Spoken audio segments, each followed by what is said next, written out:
مضبوط کرتی ہے۔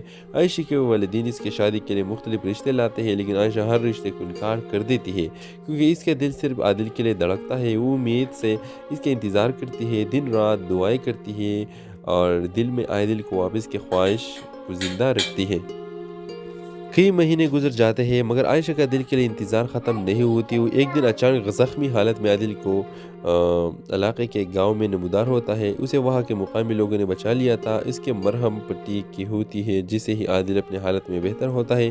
وہ سیدھا اپنے شہر لوٹتا ہے اور عائشہ کو ڈھونڈنے نکل پڑتا ہے۔ جب عادل اور عائشہ آمنے سامنا ہوتے ہیں تو عائشہ کی آنکھوں میں خوشی کے آنسو ہوتے ہیں اور عادل بھی خوشی سے عائشہ کو دیکھتا ہے۔ عائشہ کی انتظار اور عادل کی واپسی دونوں کے لیے ایک معجزہ ثابت ہوتا ہے۔ آخر میں دونوں کے خاندان خوشی خوشی ان کی شادی کروا دیتے۔ ہیلو ویورز، کہانی کا آغاز ایک چھوٹے سے شہر سے ہوتا ہے جہاں لڑکی کا نام عائشہ ہے اور لڑکا کا نام عادل ہے۔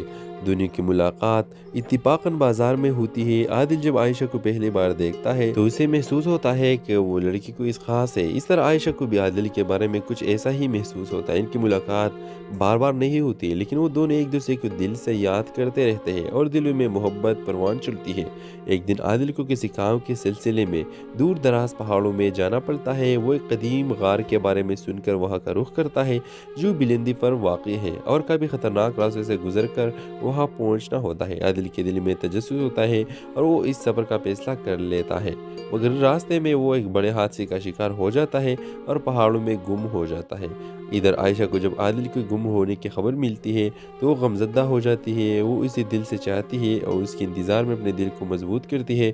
عائشہ کے والدین اس کی شادی کے لیے مختلف رشتے لاتے ہیں لیکن عائشہ ہر رشتے کو انکار کر دیتی ہے کیونکہ اس کا دل صرف عادل کے لیے دھڑکتا ہے۔ وہ امید سے اس کا انتظار کرتی ہے، دن رات دعائیں کرتی ہے اور دل میں عادل کو واپس کی خواہش کو زندہ رکھتی ہے۔